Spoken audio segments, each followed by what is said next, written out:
Esta semana es de conferencias y eventos que conduce la Conducef a nivel nacional. Participan las universidades más importantes de todo el país, así como todos los organismos financieros.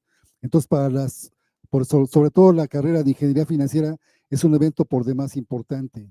Entonces, vamos a proceder a iniciar y voy a leer la semblanza de la doctora Isabel Muñiz Montero.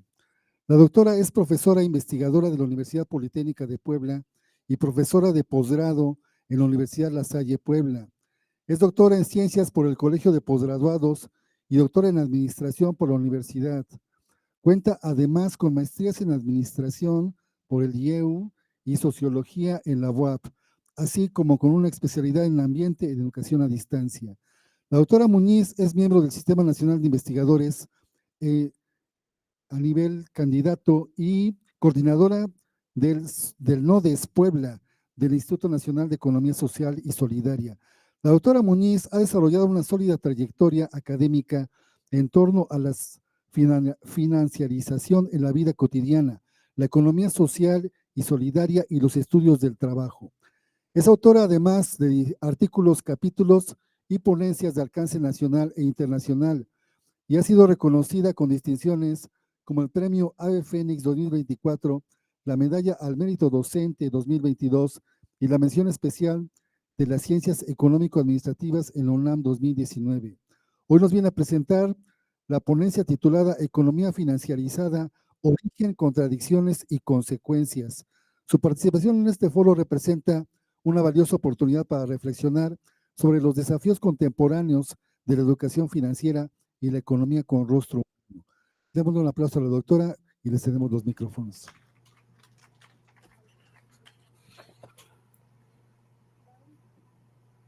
Bueno, pues muchísimas gracias por estar aquí acompañándome. Agradezco a la Universidad de Baja California. Así también agradezco a los estudiantes de la Universidad Politécnica de Puebla, que fueron muy importantes porque ellos forman parte de esta investigación que hoy voy a presentar. Vamos a iniciar con la ponencia. El título es Economía Financiarizada, Origen y Contradicciones y Consecuencias, y es un estudio de caso que se realizó aquí en la Universidad Politécnica de Puebla. Si me ayudan, por favor, pasando. ¿Ya está? Perfecto. Ok, el contenido de esta presentación es introducción, planteamiento del problema, pregunta y objetivo, marco teórico, metodología, resultados, conclusiones, propuesta y reflexión final, así como las referencias. Vamos ahora con la introducción. Bueno, cuando hablamos nosotros de economía, ¿a qué nos referimos? La economía es una ciencia social que estudia cómo los seres humanos gestionan los recursos que permiten la supervivencia de la sociedad. Para entender la economía, debemos de considerar que es una creación humana que permite que las personas nos pongamos de acuerdo para determinar cómo vamos a vivir nuestra vida en torno a los recursos escasos que hay en el planeta. Cuando nosotros nos sentamos, nos ponemos de acuerdo en cómo nos vamos a organizar, estamos creando un modelo económico. Este es teórico, es una serie de ideas que cuando se ponen en práctica se convierten en un sistema económico. Ahora bien, en el siglo XX observamos una serie de fenómenos muy interesantes que llevaron a la transición de varias ideas en forma de modelos económicos hacia una serie de sistemas económicos. De tal forma que al principio del siglo XX, con las guerras mundiales, la Primera y la Segunda Guerra Mundial, observamos crisis económicas, políticas y humanitarias que llevaron a la población mundial a preguntarse qué se podía hacer para mejorar la vida en todo el planeta. Esto llevó a la creación de una serie de instituciones como el Fondo Monetario Internacional y el Banco Mundial en 1944 durante las actividades del Bretton Woods. De ahí para en adelante vamos a ver que en esta línea del tiempo de 1940 a 1960 se observa un auge de la producción industrial, la expansión económica y el pleno empleo a partir de las ideas de John Keynes. El economista inglés había propuesto una serie de medidas para el desarrollo y crecimiento económico. Estas implicaban el trabajo, el pleno empleo, y sobre todo una economía basada en la producción de bienes y servicios. Sin embargo, no todos estaban de acuerdo con este sistema económico, de tal forma que la Universidad de Chicago, a partir de pensadores como Milton Friedman y su equipo de trabajo, comenzaron a poner en duda las ideas de Keynes. Este sistema económico, el keynesianismo, comúnmente conocido como keynesianismo y también el modelo fordista, resultó muy criticado por estos pensadores debido a que consideraban que generaba inflación. De tal forma que ellos empiezan a estructurar un nuevo modelo económico al cual hoy conocemos como el neoliberalismo. Y bueno, pues este sistema, este modelo primeramente, se convierte en sistema a partir de su aplicación en Latinoamérica con una serie de casos que llevaron a crisis políticas dentro de los países latinoamericanos, como es el caso de Chile, Argentina, Brasil, Nicaragua, Panamá y otros países. Esto lo podemos observar a partir de las investigaciones de Naomi Klein en su libro La doctrina del shock, por ejemplo, pero pues ha sido también referenciado por muchos pensadores como Rui Mauro Marini. Ahora bien, con esta serie de situaciones se implementan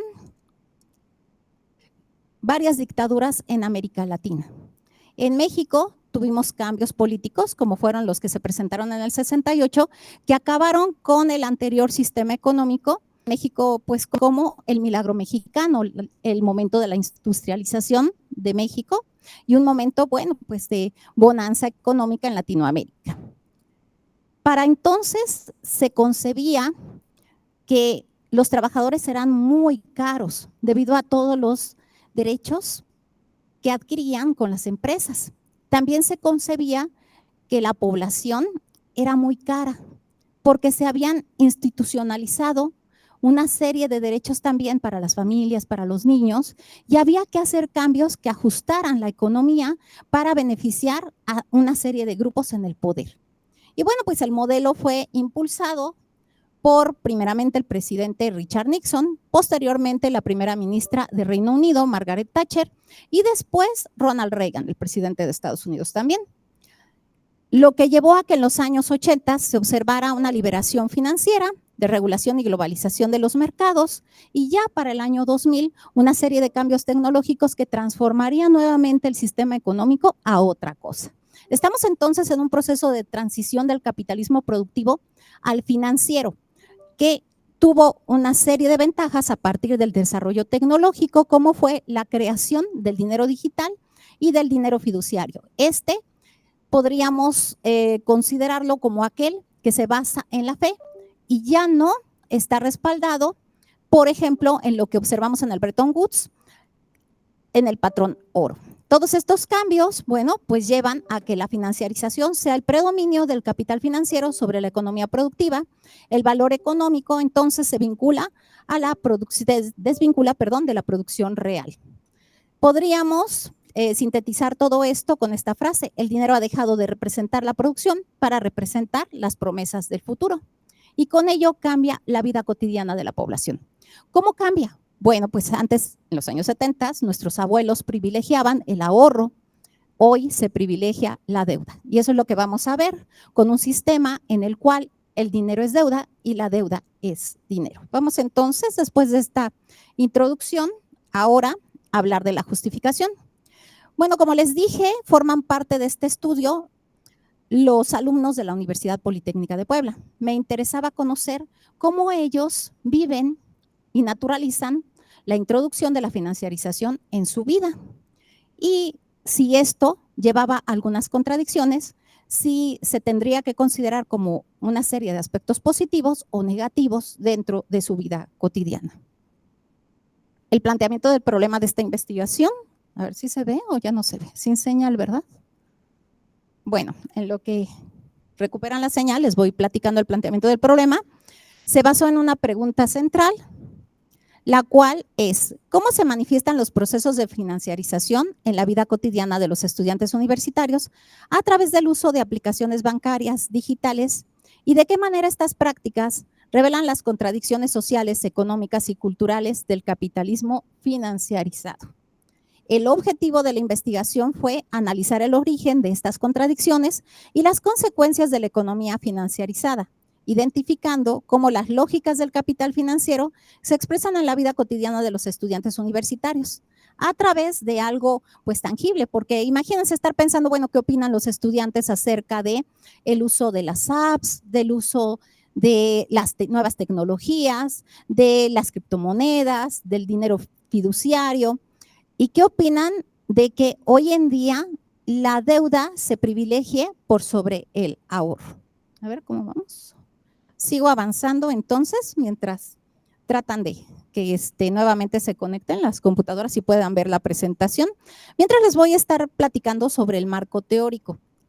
Para que nosotros hagamos una investigación de este tipo y la investigación tenga carácter científico, no basta con solamente levantar una encuesta y preguntar opinión a las personas.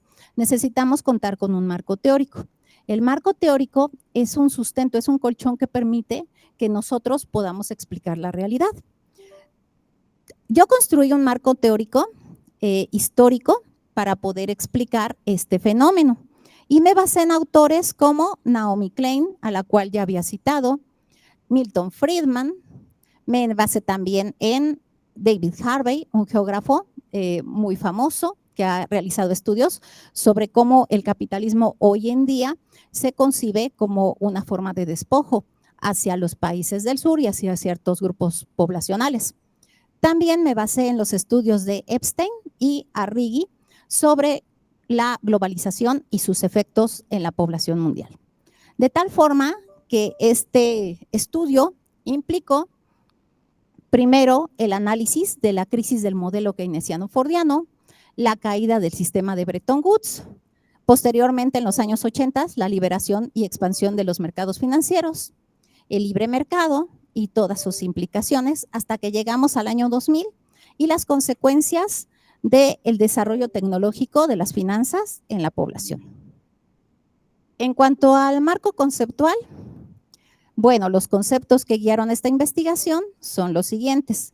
Primero, respecto a los rasgos del capitalismo financiarizado, conceptos como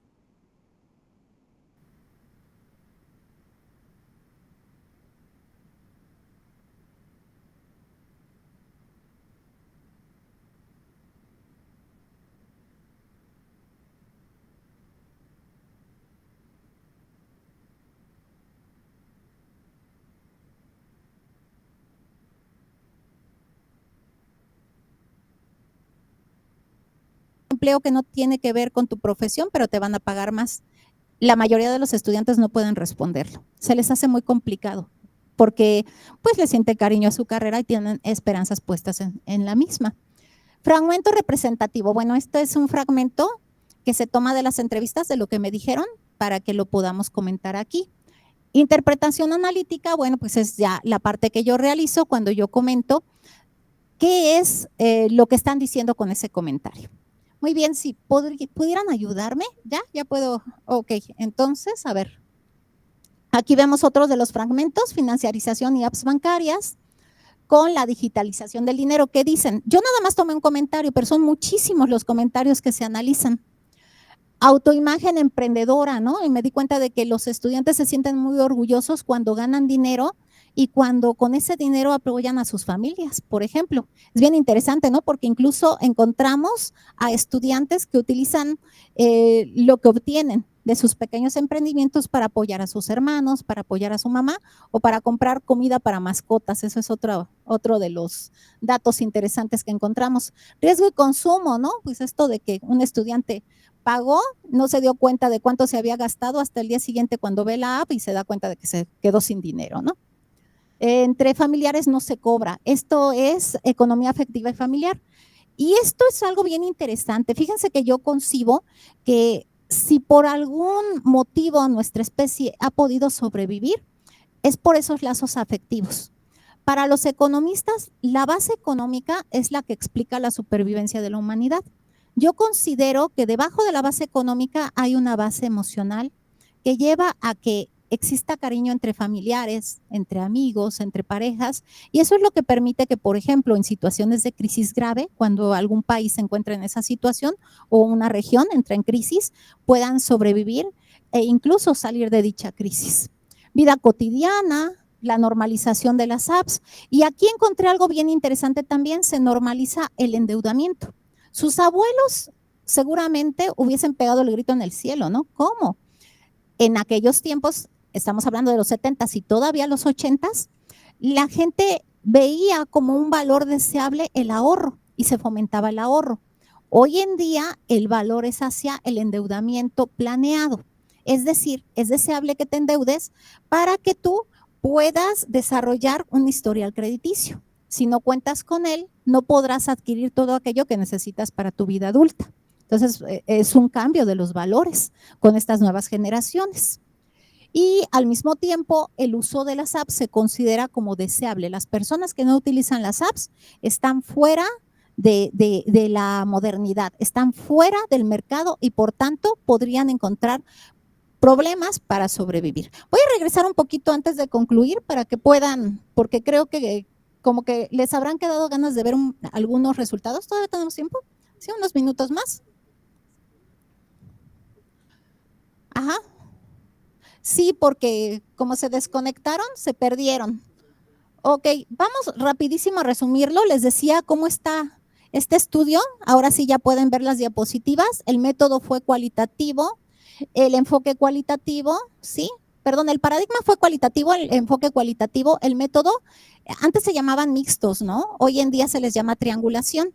Es un método cualitativo, pero con triangulación en cuantitativo. ¿Qué significa esto? Que para que yo pueda observar que los resultados que veo con los comentarios de los estudiantes si son ciertos, necesito triangularlo con una encuesta. La encuesta fue muy pequeña, fueron 83 personas, 83 estudiantes, y fue una encuesta, nosotros hacemos una muestra, un muestreo, pero es no probabilístico y se llama por conveniencia. ¿Qué significa por conveniencia?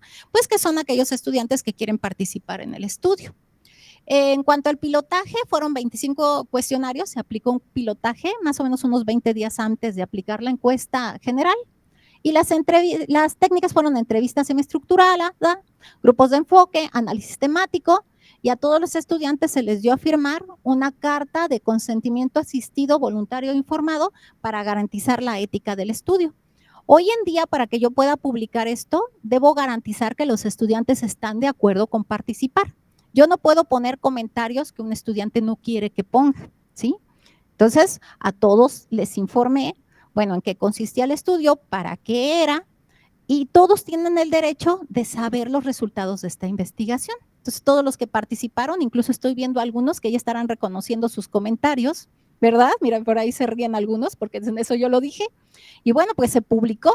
Pero la finalidad de estas cartas de consentimiento informado es que ustedes ejerzan su derecho de saber qué se hace con la información, porque es su información personal, son sus opiniones. Al final son cachitos de su vida que yo estoy tomando para hacer este trabajo. Les decía yo que en la investigación cualitativa ya no se aplican hipótesis, se aplican supuestos. ¿Sí? Y estos son los supuestos que me guiaron para hacer esta investigación. La financiarización no solo transforma la economía, sino también la cultura, la vida cotidiana, las amistades, los afectos.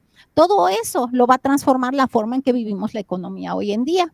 Las tecnologías financieras digitales naturalizan la lógica del capital, es decir, las absorbemos y ya vivimos con ella como si fuese parte normalizada. Para nosotros ya es normal tener una app, para nosotros ya es normal ir al cajero, pero si ustedes observan a los abuelitos, todavía algunos tienen cierta resistencia. Empiezan a conocerlas y muchos de los estudiantes en las entrevistas eran los facilitadores para otras generaciones para que pudieran aprender a utilizar las apps o los cajeros. Eso es bien interesante, cómo ustedes se convierten sin quererlo en guías para otras personas y por tanto en educadores financieros, aún sin saber que lo están haciendo, lo hacen de manera voluntaria. La precarización del trabajo es consecuencia en condición de la financiarización. Esto podríamos ponerlo en duda. ¿De verdad el trabajo precario está determinado por la financiarización?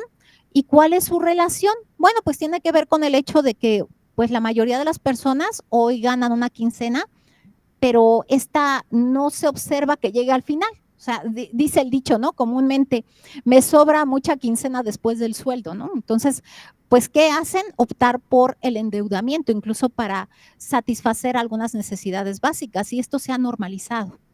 Compro un refrigerador a meses sin intereses, es normal, ya hoy en día es normal. Nuestros abuelos en los años 70 pensaban, no, es mejor ahorrar y ya que tengas el dinero ya lo compras. Nosotros no percibimos así la realidad.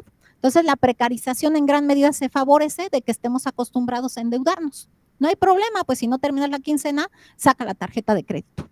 Las redes familiares y afectivas actúan como espacios de resistencia y resiliencia simbólica y afectiva, ¿sí? Y efectiva. ¿Por qué? Pues porque nos ayudan a satisfacer aquello que una situación de crisis económica ya no puede satisfacer. Entonces, gracias a las redes sociales, los préstamos que yo les comentaba informales y que ustedes tuvieran, la verdad es para mí un honor recibir sus comentarios. Ustedes tuvieron pues la gracia de permitirme escuchar cómo prestan dinero a la novia, al novio, a los familiares, se ayudan, y esto me permite observar los lazos de afecto y de cariño que hay entre ustedes, su familia, sus amigos y sus parejas.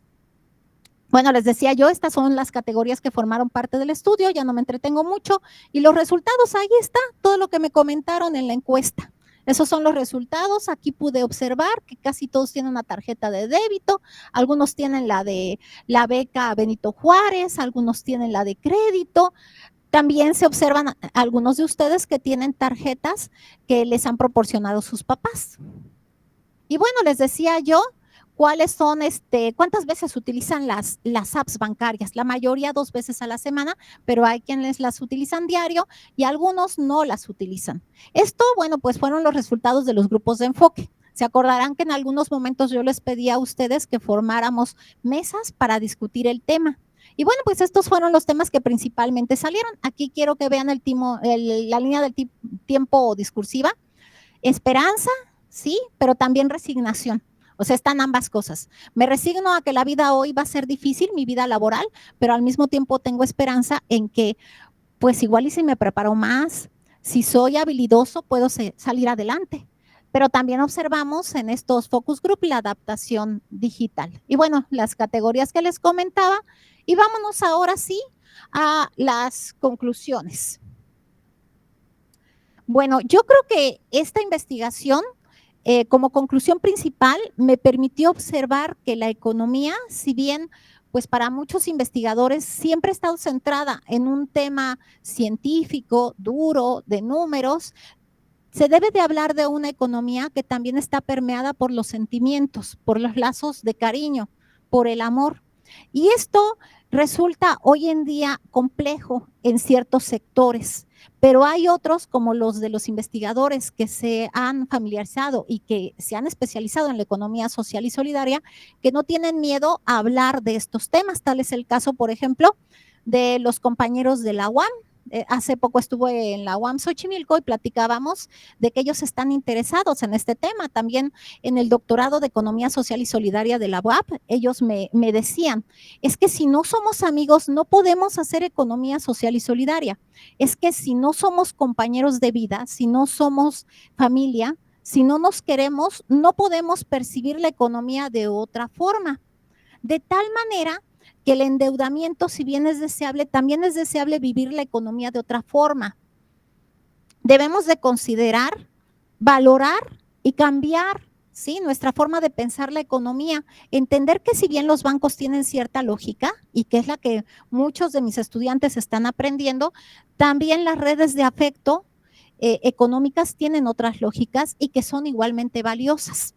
Este tipo de estudios nos permite ver su fortaleza y su realidad y su existencia y que está presente pues en las vidas de todos ustedes. Por tanto, las propuestas y reflexión final. La educación financiera tiene una situación crítica.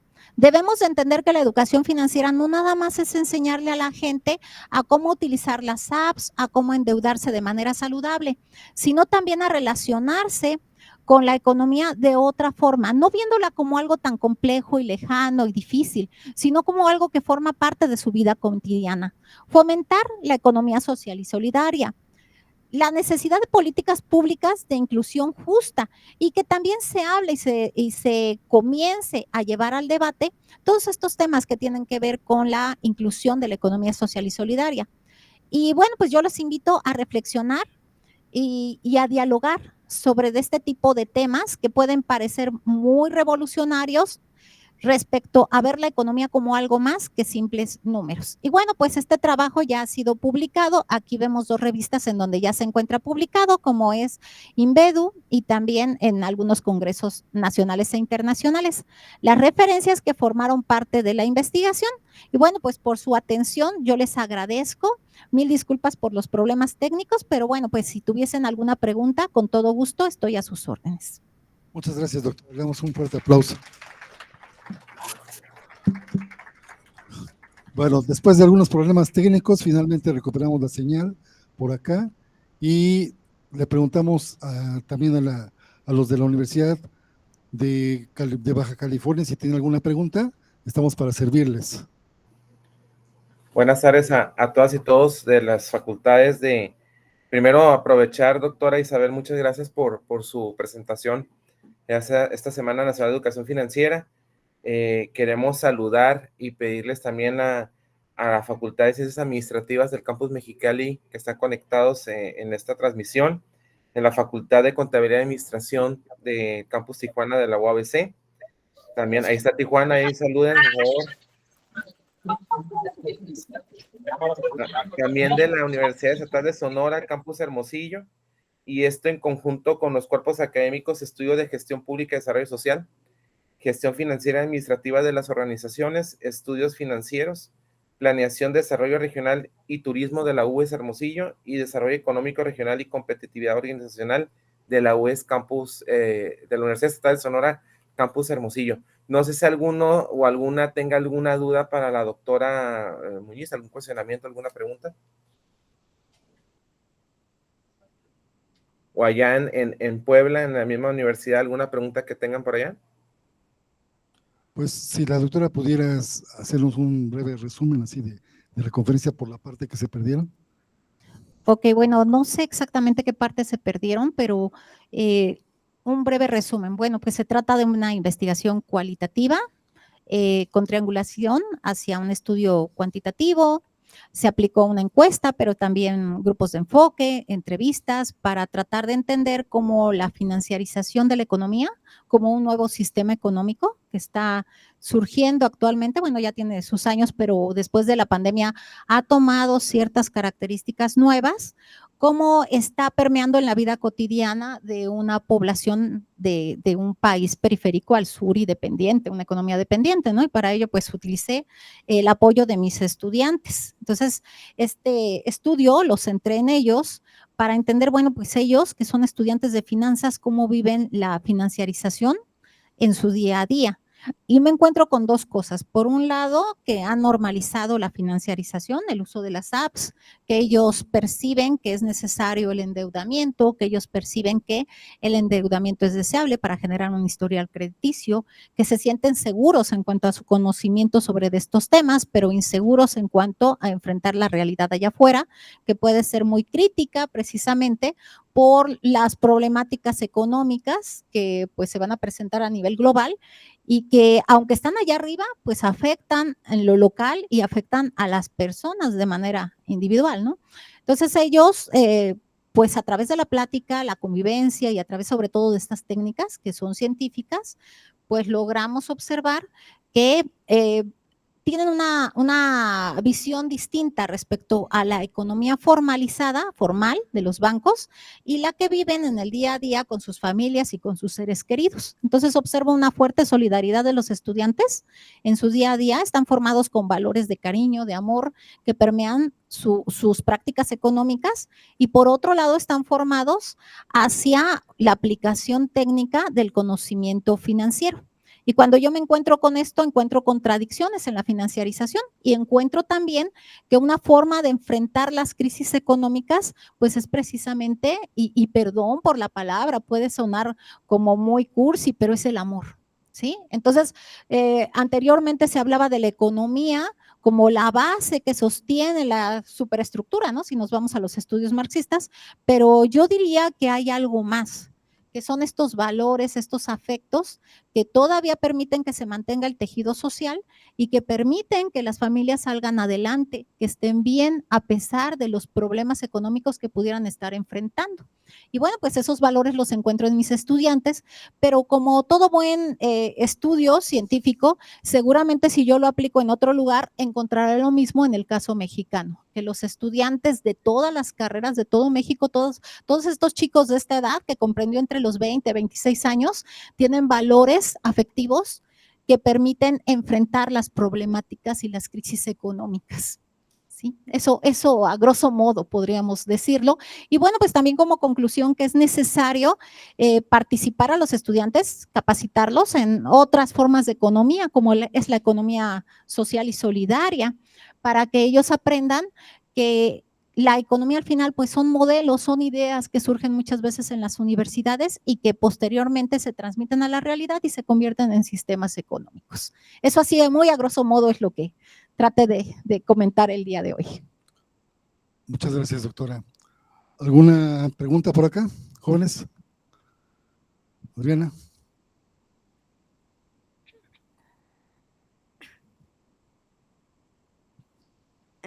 Buenas tardes, doctora. Mi pregunta sería que ¿cómo podríamos fomentar nosotros como estudiantes la economía social si muchas veces no lo logramos entender bajo esta perspectiva que nos ha explicado? Bueno, lo que pasa es que no forma parte de las materias que ustedes estudian y de los contenidos en la carrera, ¿no? Se ha privilegiado unas finanzas, hoy en día están de moda los datos, ¿no? Los datos duros y nos olvidamos de las relaciones. Y en ese sentido, aunque ustedes toman materias que son pues de desarrollo humano, pero no las vinculan y no hay esta situación de ver que tienen relación. Entonces, primero en el contenido, ¿no? Debería de haber un contenido a lo mejor por optativas o dentro de las materias en donde ustedes pudieran estudiar que los modelos económicos son algo creado por los humanos. O sea, las crisis son creadas, no son como las florecitas que crecen en el campo. Alguien las provoca y convienen a alguien más. O sea, una crisis conviene siempre a alguien. Y para que ustedes pudieran familiarizarse con la creación de los modelos económicos, pues que pudieran beneficiar más a las poblaciones del sur, a las poblaciones de los países periféricos, tendrían que primero conocer pues en qué consiste, ¿no? Primero estudiarlo, qué es la economía social y solidaria, cómo se aplica, dónde se vive, con quién se vive. Y lo segundo que es bien importante son los valores. Fíjate que en el doctorado de Economía Social y Solidaria de la UAP, si algo es muy importante para ellos es que no podemos enseñarla desligándonos de los valores. ¿Y esto qué quiere decir?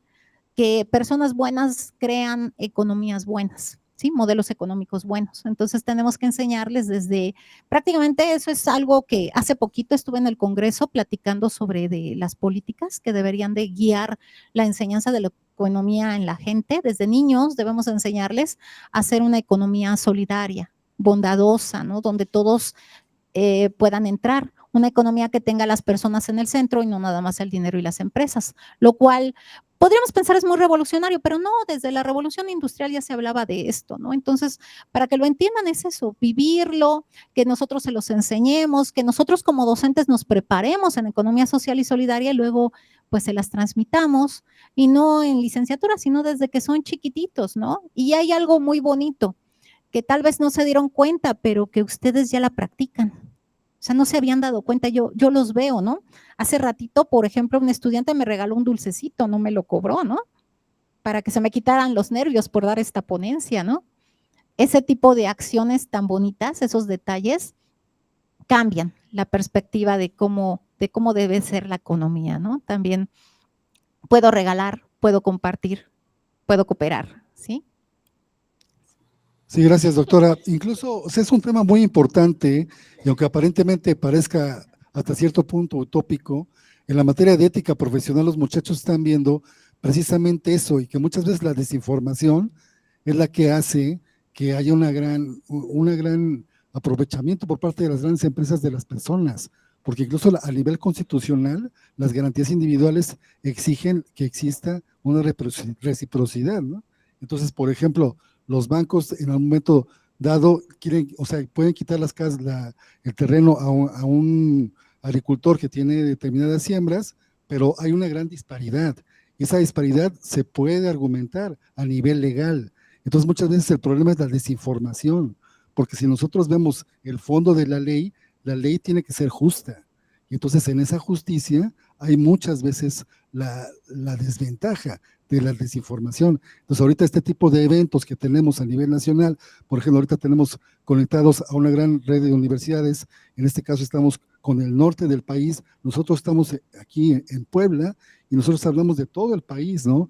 Es información que, por ejemplo, para los jóvenes que están acá es muy importante y para todos los demás, o sea, ellos son agentes de cambio dentro de su lugar de origen y bueno, son la base de lo que sería una cultura que debe estar sumamente informada para no tener este tipo de problemas como los que estamos hablando y que son el centro que da pie a esta brillante charla.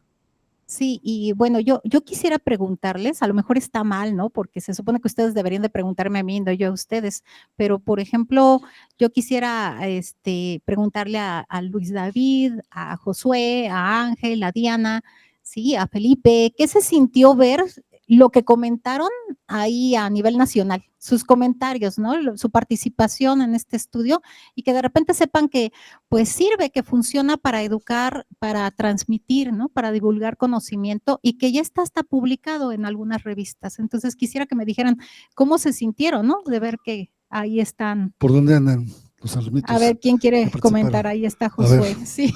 Josué, ilústranos para nuestros invitados y para aquí. Bueno, pues lo que sentí, pues nada, como que interesante el tema, pues, porque yo no pensé que pues este tipo de estudio pues iba como que digamos a hacerlo más nacional. Y bueno, pues yo contesté un poquito más como un poquito de sinceridad, pero pues más que nada, como usted mencionó, profe, que pues no sé, pues ¿cómo le puedo decir? Que ya es algo más fundamental o importante, pues hoy en día, como mencionó, como estudiantes o como jóvenes, a usar las apps, pues digitales, pero no como que, pues digamos, con exceso, pues como que mencionó, con los préstamos, con los intereses, o bueno, a cuestión cuando pues se saca una cosa pues a meses, pues. Bueno, pues, pues para mí, pues hablando de lo personal, yo sí he contemplado, digamos, yo la pues deuda para cumplir mis necesidades y ya, eso sería todo. Gracias. Por acá hay una pregunta también y luego quisiera que alguien más me dijera, ¿no? ¿Qué opinan de ahí ver sus comentarios ya? Sí, doctor Brian Alonso, escuchamos. Buenas tardes, doctora. El doctor Luis Fernando Zamudio de la Facultad de Ciencias y Políticas pregunta, ¿analizaron en su estudio el impacto que la financiarización tiene en la percepción de la mejora de la economía familiar? Sí, porque no nada más se trata de verlo como algo negativo, sino también como algo positivo. Y como yo le decía cuando platiqué con los estudiantes, esto es un estudio cualitativo y cuantitativo, pues ellos también me comentaban, ¿no? Que el hecho de que, bueno, pues tengo la posibilidad de pedir un préstamo y salir adelante de alguna situación problemática. Claro, la cuestión está en que debemos de ser muy cuidadosos con los aspectos estructurales, ¿no? Si bien la AB y la financiarización tienen aspectos positivos, pero debemos de poner en una balanza qué sería lo que estructuralmente podríamos estar observando, si es positivo o negativo. Y yo creo que la financiarización, desde el momento en que lleva esta lógica de que el dinero es deuda y la deuda es dinero, va a generar inflación y va a generar empobrecimiento de la mayoría de la población. Y para ello, pues le doy un ejemplo al doctor que hace la pregunta. Si hay inflación, ¿a quién conviene? ¿A mí, que me van a costar más caras las tortillas y los frijoles? ¿O a Carlos Slim, que todas sus, todos sus bienes, sus obras de arte, sus autos, sus casas van a valer mucho más? Obviamente que la inflación le va a convenir a él, pero a mí me va a afectar. Y en ese sentido, debemos de tener mucho cuidado, ¿no? Para poder observar más allá de el simple aspecto de, bueno, pues a lo mejor me ayuda, Ajá, pero ¿y en lo estructural qué? Hay que tener mucho cuidado, es muy complejo, yo lo explico a mis estudiantes. Debemos de partir que la financiarización está basada en dinero fiduciario, que al final es dinero deuda. Es decir, hoy en día solo el 5% del dinero es físico, pero además si pensamos cuánto es el producto de la producción en el valor, pues es muy poquito. Si nosotros pensamos, bueno, la deuda, el dinero que está registrado por deuda, ¿cuánto es? Pues alcanzaría para a lo mejor pagar 5 planetas y solo tenemos uno. Entonces tenemos que tener mucho cuidado con este tipo de cuestiones, pero lo tenemos que registrar para que el estudio sea objetivo. Entonces, por supuesto que los estudiantes me hablaban de que sí, sí hay aspectos positivos, pero dentro de esas grandes lógicas estructurales tendríamos que tener cuidado porque probablemente la financiarización sea un modelo, algo que nos lleva a un sistema económico muy cruel y muy injusto. Sí, doctor. Gracias, doctora. Por cuestión de tiempo, vamos a ir culminando esta primera sesión. Queremos agradecer a la doctora Isabel Muñiz Montero, de la Universidad Politécnica de Puebla, a la misma universidad por las facilidades de la coordinación en esta ponencia. También queremos agradecer a la Facultad de Ciencias Administrativas del Campus Mexicali, a la Facultad de Contabilidad y Administración del Campus Tijuana, a la Universidad Estatal de Sonora, Campus Hermosillo, y a los cuerpos académicos, estudios de gestión pública y desarrollo social, gestión financiera administrativa de las organizaciones, estudios financieros, planeación, desarrollo regional y turismo, y desarrollo económico regional y competitividad organizacional, por el inicio de estas actividades de vinculación y de coordinación en los temas de educación, inclusión y salud financiera.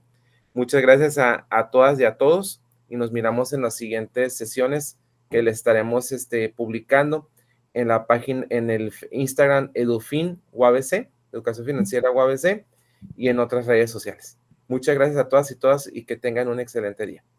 Muchas gracias a ustedes. Muchas gracias.